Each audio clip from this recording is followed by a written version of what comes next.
नमस्कार, मैं doctor Sulakshmi Toshniwal from SD government college Beawar.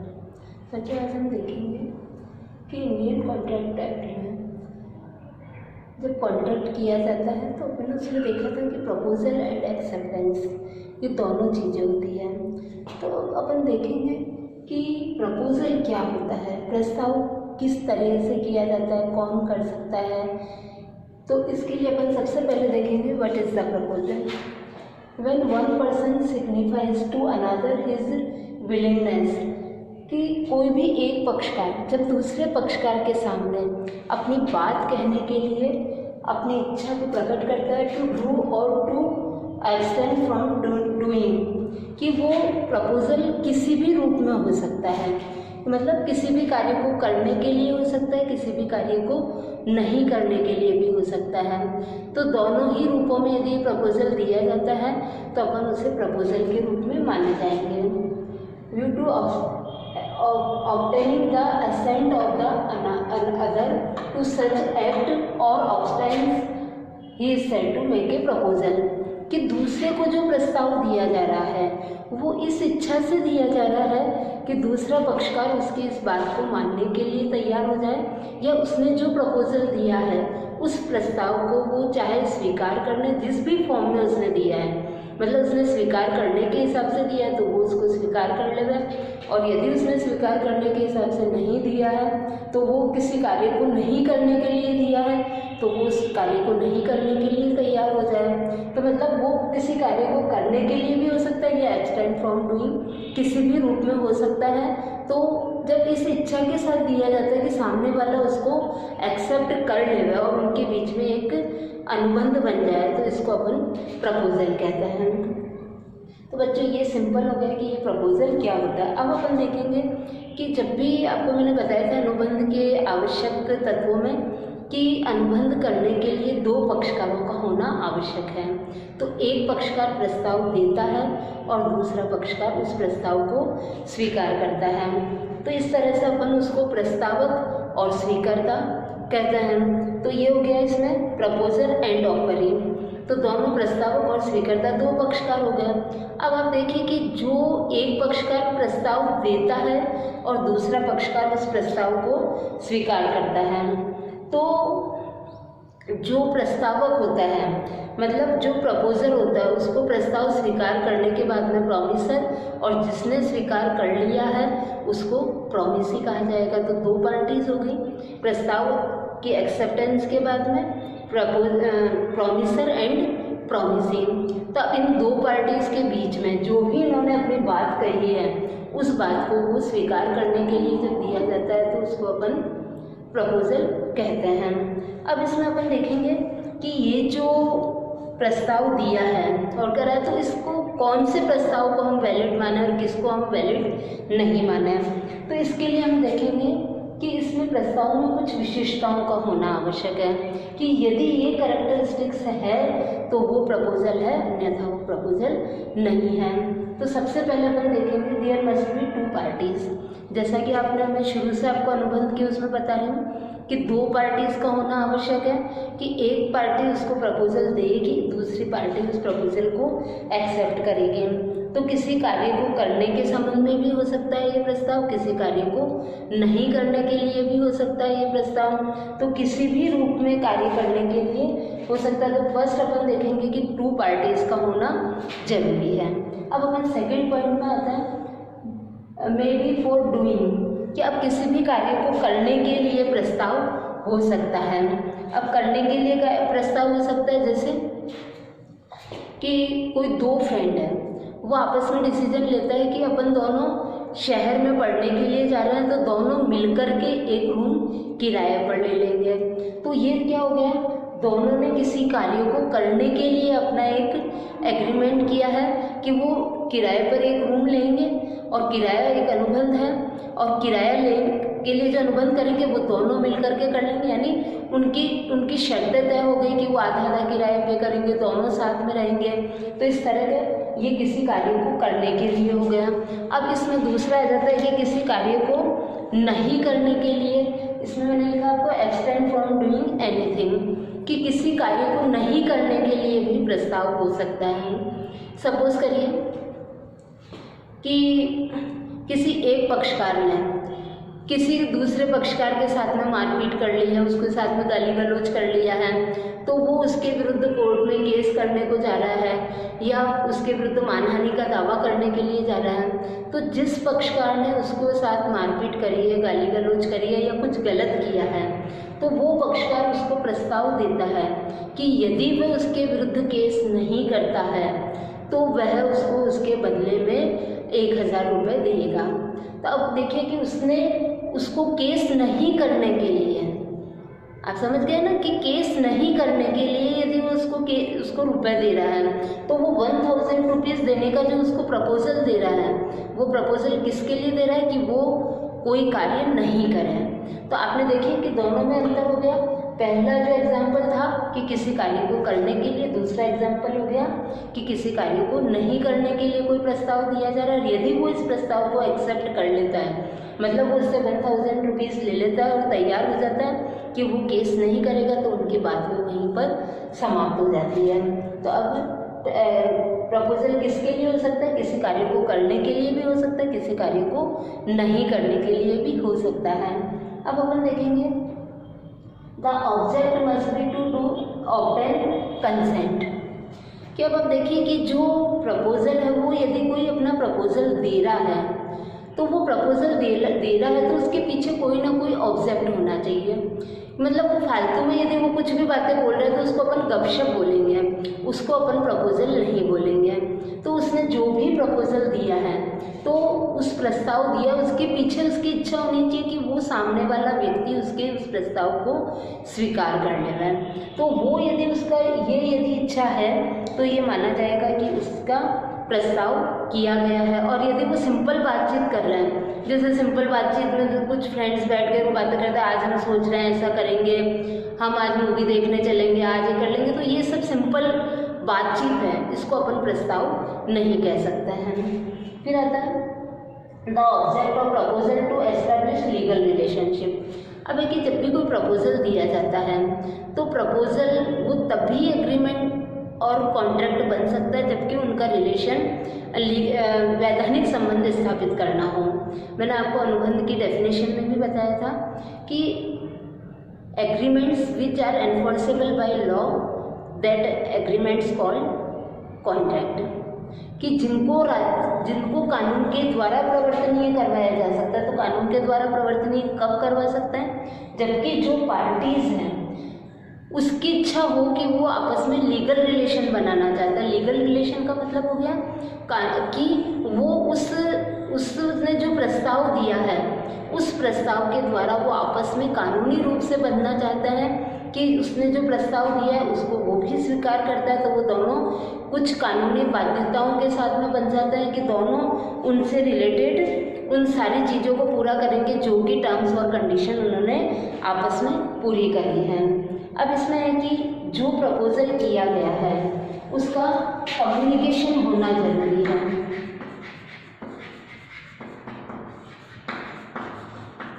अब कम्युनिकेशन होना जरूरी है मीन्स कि जो भी प्रस्ताव किया गया है वो कम्युनिकेट होना चाहिए। कि यदि किसी ने मन में सोच लिया कि वह उसको प्रस्ताव देगा, तो मन में सोचने से दूसरे पक्षकार को उस चीज़ की जानकारी नहीं होती। इसका मतलब है कि जो उसने सोचा है, जो उसने प्रपोजल मन में सोचा, उसकी दूसरी पार्टी को उसकी नॉलेज होनी चाहिए, उस तक वो कम्युनिकेट होना चाहिए। यदि वो कम्युनिकेट नहीं होता है तो वो दूसरे की जानकारी में नहीं आता, और जब तक किसी की नॉलेज में नहीं आता है दूसरी पार्टी उसके ऊपर अपनी एक्सेप्टेंस नहीं दे सकती है। तो इस तरह से हम कह सकते हैं कि प्रपोजल में ये जो फीचर्स हैं ये होना चाहिए कि जब तक उसकी नॉलेज में आएगा तो ही वो उसके ऊपर अपनी एक्सेप्टेंस दे सकता है। तो यदि ये सारे फीचर्स हैं तो दैट प्रपोजल इज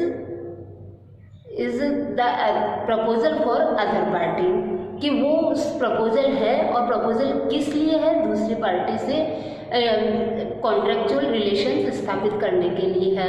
तो इस तरह से ये अपन ने देखा कि characteristics of the parties proposal. अब अपन देखेंगे कि प्रपोजल कितने प्रकार के हो सकते हैं।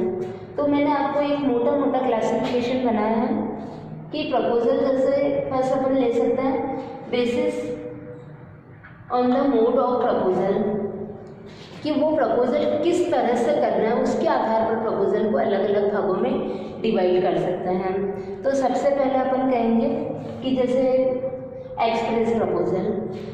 एक्सप्रेस प्रपोजल हो गया कि कोई भी किसी के सामने स्पष्ट रूप से अपनी बात कहता है कि उसे क्या वो इस कार्य को करने के लिए तैयार है, तो वह उसको एक्सप्रेस प्रपोजल कहलाता है।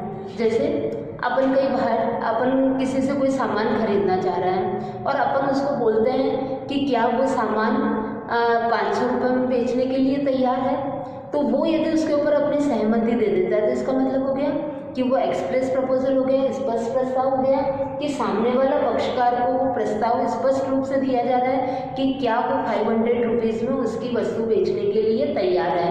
यदि वो तैयार है तो वह उसके ऊपर अपनी सहमति दे देगा, अन्यथा वो उसको कोई जवाब नहीं देगा और टाइम पीरियड लैप्स होने पर वो प्रपोजल अपने आप समाप्त हो जाएगा। फिर अपन दूसरा ही इसमें देखता है गर्भित प्रस्ताव।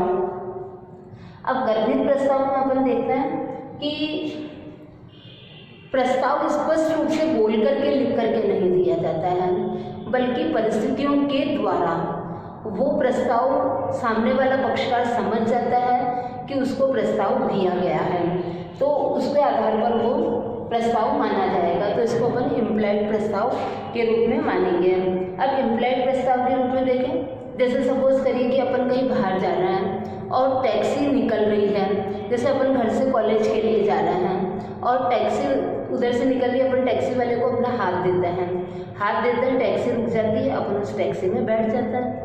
उस टैक्सी में बैठ जाता है तो इसका मतलब क्या हो गया कि वो टैक्सी जिस रूट पे जा रही है अपन उसको उसमें बैठ गए और वो अपने को उस रूट पर जो लास्ट डेस्टिनेशन या जो अपन उसको बताएंगे वो उस जगह पर अपने को छोड़ देगी। तो अपने हाथ देने से वो रुक गई, मतलब अपन ने उसको केवल संकेत किया है, वो रुक गई। तो इसका मतलब हो गया कि उसको प्रस्ताव दिया है, उसने उस प्रस्ताव को एक्सेप्ट कर लिया, तो दोनों के बीच में एक ठहराव हो गया। अब अपन बैठ गए तो उसके बदले में उसका जो भी एक चार्ज है, जो भी किराया है उसका, वो रेंट उसको देना पड़ेगा।